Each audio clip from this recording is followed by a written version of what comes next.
What's going on, everyone? Welcome to another episode of 100 Yards of Football Sports Talk Radio. I'll be your host and producer for this episode, Logan Landers, and joining me here today to talk about the very talented tight end out of Texas, Gunnar Helm, is my guy from the Elite Sports and Entertainment Network, Jay McLovin.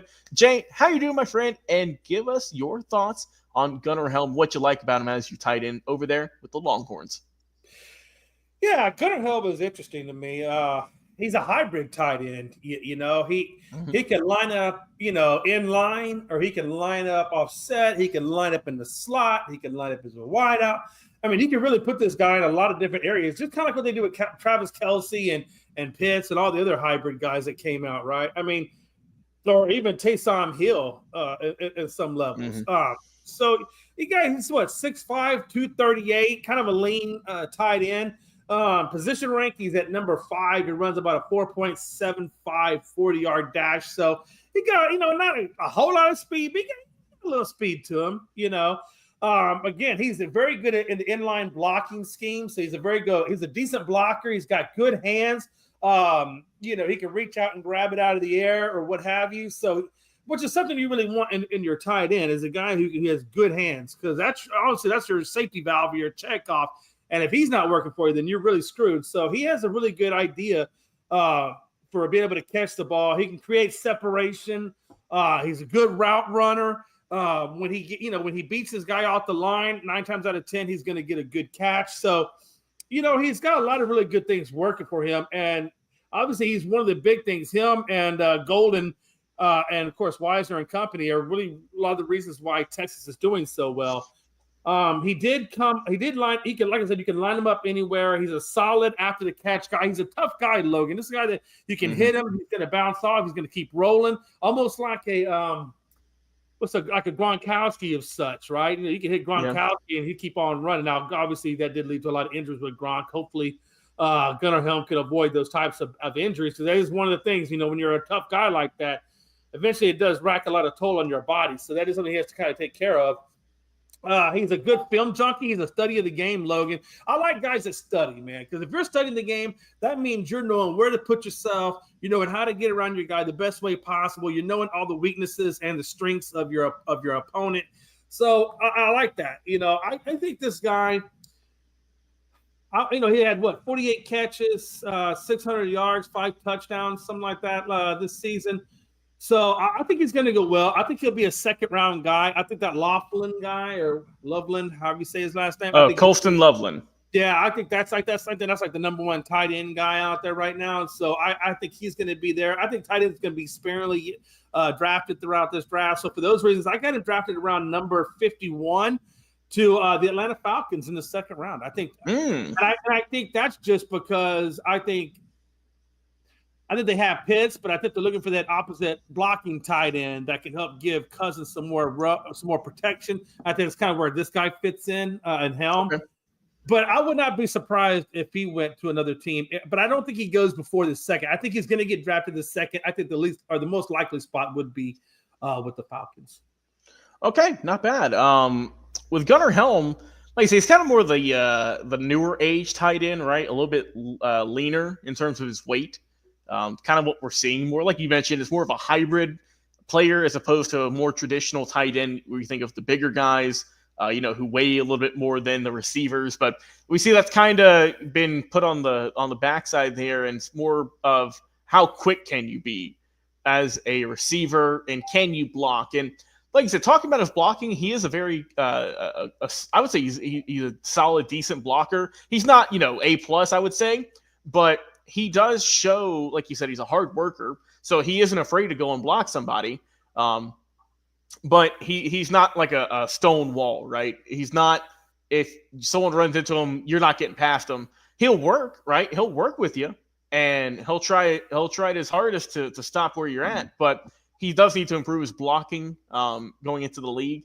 And another weakness, too, before I talk about his strengths, is he's not really a big play threat. You don't see him ever really go on deep verticals or anything along those lines. A lot of his routes are very short to maybe intermediate, which, hey, that works for some players, but I'm just looking at some ways that he can improve his game. And right now you just don't see that kind of big play threat from him You don't see him going for 30 yards and Quinn Ewers connecting deep. You see him going for, curls or comebacks or slant routes or stuff along those lines, which is fine. But maybe if he goes to the right team, they can develop him into that. Or if not, then they can just really, hone in on what he's good at, which he is a very reliable pass catcher. He knows his routes. And he has a really good catch radius, which means he can go if a ball's a little bit behind him. He is going to go and grab it. He's not afraid to reach out there, dive a little bit, also grab some catches. So I like that he is I guess you could say, an aggressive, versatile player with his play and with his strengths. Like I said, he doesn't look like he's lost out there, like he's just, oh, hey, what am I doing out here? He has good body control, right? He knows when to get to the sidelines. You don't see him ever, making erratic stuff like that where he's got, 1 foot way out of balance or anything like that. So I like that from him too. But I think that, like I said, this is a guy who's a hard worker. He's got really good hands. And if there's a team out there that can develop him, I think you could maybe unlock something here, Jay. I think that he's got some really good potential. Some teams I think could go after him. I know you mentioned the Atlanta Falcons, which would be interesting to see, but I'll go some other teams, Jay. How about I'll flip the script. I'll go with your Dallas Cowboys. I know you got Jake Ferguson, right? But you could have Gunnar Helm also lined up with him, and I think that could be a nice pairing there. Another team, too, that needs some help that I think would look really good, and that's the Denver Broncos, a team that is shocking people, I think, right now with how well they're playing under Bo Nix, under Sean Payton, and how well they look out there. I think he would fit in nicely with that receiving core, and I think he'd get a lot more targets. And also, too, I'll give a shout-out to our boy Frankie Foxborough Frankie C. He's got so many names, Jay, I forget him.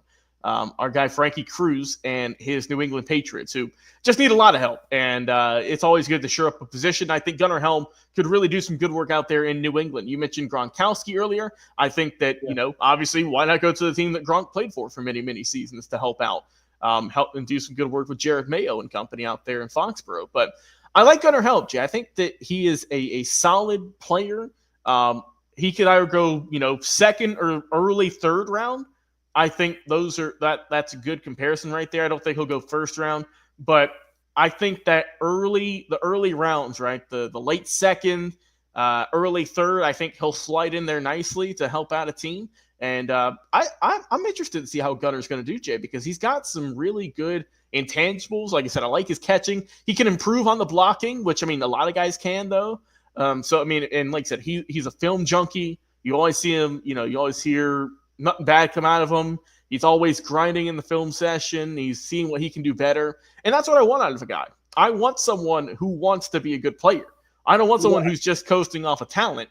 I want someone who's going to go into the gym and put work in every day. And that's what I think Gunnar Helm has done at Texas, and I believe it will continue in the NFL. We will see where he goes. Jay, any final thoughts here before we wrap up our episode talking about Gunnar Helm, tight end out of Texas? Yeah, I think Gunnar Helm is going to be good in the National Football League. I just think he needs a little bit more development, maybe a little bit of size, not much more, but just a little bit of size, just so he can handle the bigger hits or at least deal with the lineman when he's got a block. But ultimately, I think this guy he's a good guy. He just needs a little development. I think he's going to be just fine. So, I definitely like the pick she picked up. The only thing with Dallas that worries me with him is I feel like he'd get lost in that depth chart because they got Schoonmaker, they got Ferguson, and they got another. I think they carry 3 tight ends, and so he'd have to really have his work cut out for him to make that squad. But he could be a salary cap saver for the Dallas Cowboys. So maybe they let go of one of those backup tight ends and bring him in if they're going to try to make that work. But either way, I think he does have a good career in the NFL. It's going to be interesting to see where he lands. Yeah, and you can agree with me or not, but I think he's definitely, if not the number one, then he's at least top 3 most improved players on this Texas team, from last year to this year. Would you agree?